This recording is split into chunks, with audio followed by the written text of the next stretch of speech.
RCF. Bonjour Cyril. Bonjour Christian. Président de la communauté de communes Cézanne Sud-Ouest Marnais.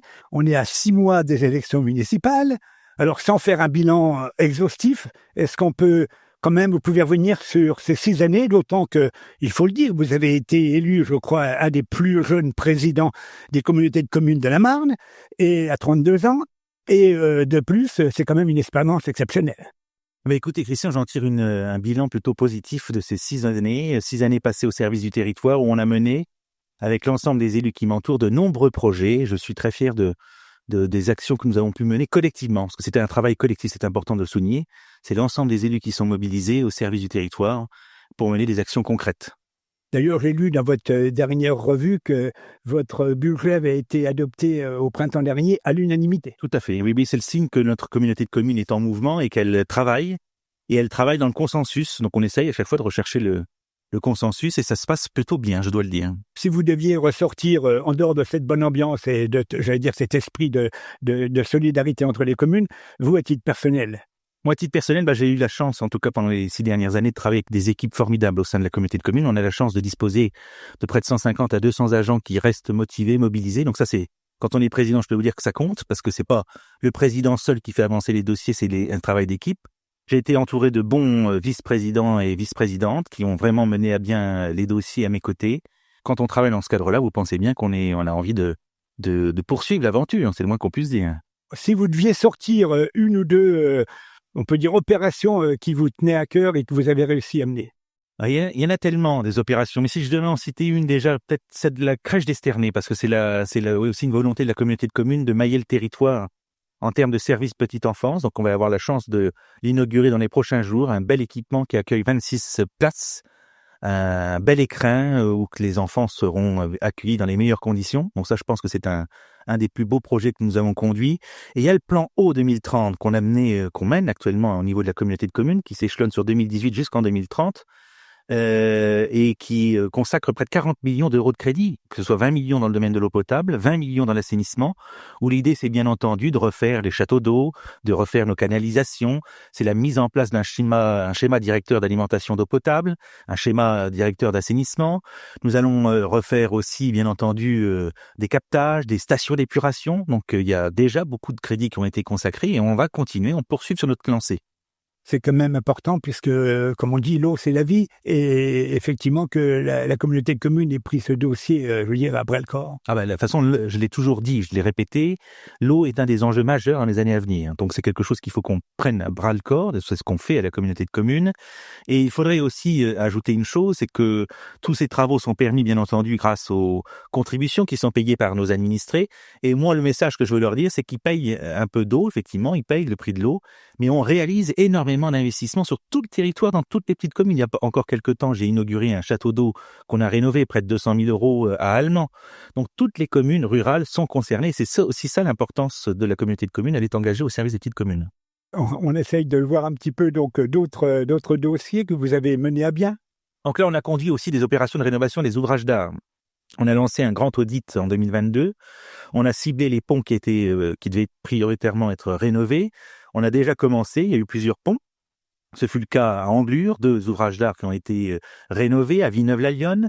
Là, nous avons inauguré récemment un ouvrage d'art à Roye, à Reuve. Donc, vous voyez, toutes nos petites communes sont concernées et ce sont des centaines de milliers d'euros qui sont consacrés. Alors, on a la chance, avec mon vice-président Frédéric Espinas, d'avoir conduit une opération qui nous permet de bénéficier de nombreuses subventions, notamment du CEREMA et le département de la Marne qui reste aussi aux côtés des collectivités.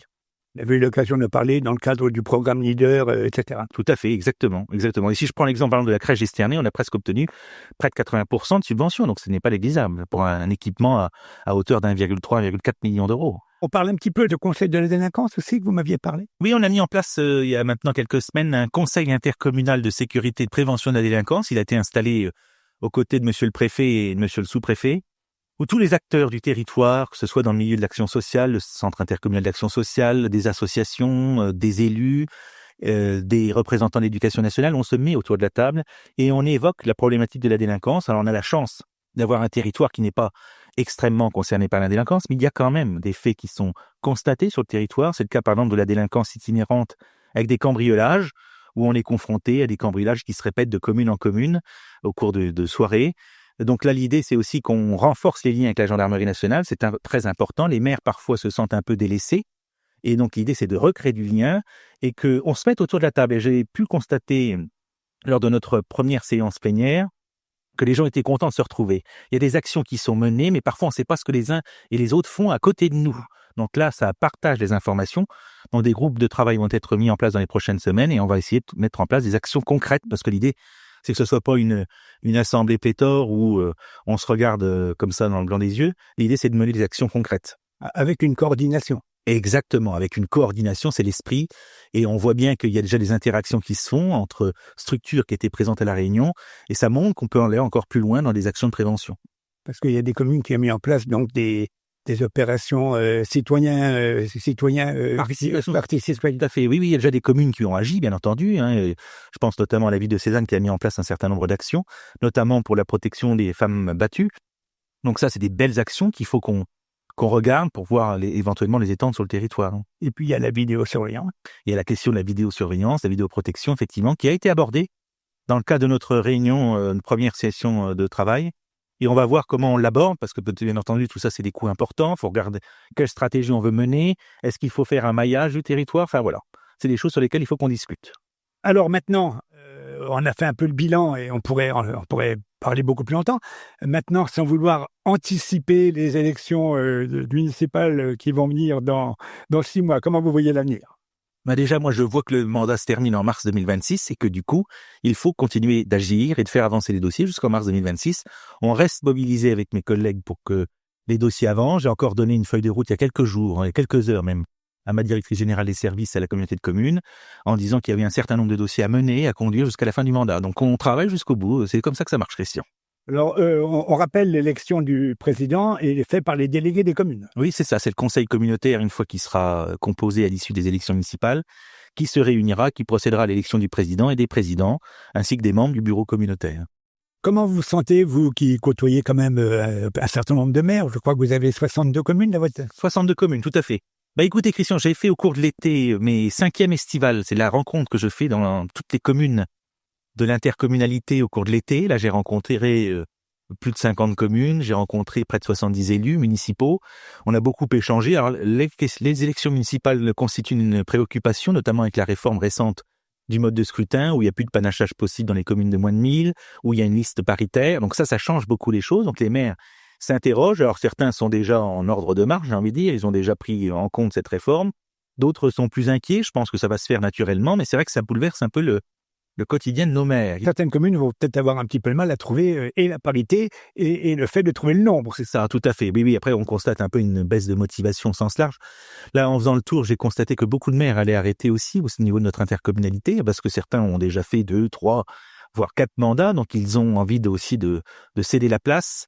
Donc on verra bien. Vous savez, les élections municipales, c'est toujours imprévisible aussi, parce que parfois, on n'a pas envie, puis finalement, quelques semaines avant, on se révèle et on a envie de repartir. Donc on verra bien. Il faut être confiant. Moi, j'essaie d'être confiant en l'avenir. On a un beau territoire. On a des élus qui ont toujours été mobilisés jusqu'ici. Donc voilà, faut aller de l'avant. Bon, Cyril, je rappelle que vous êtes donc le président de la communauté de communes Cézanne Sud-Ouest Marnais. Vous voyez l'avenir avec sérénité. J'espère que le président heureux que je rencontre depuis 5 ans continuera à l'être. Et on verra. C'est la suite qui nous le dira, Christian. Merci Cyril, à bientôt. Merci beaucoup, Christian. Bonne fin de journée.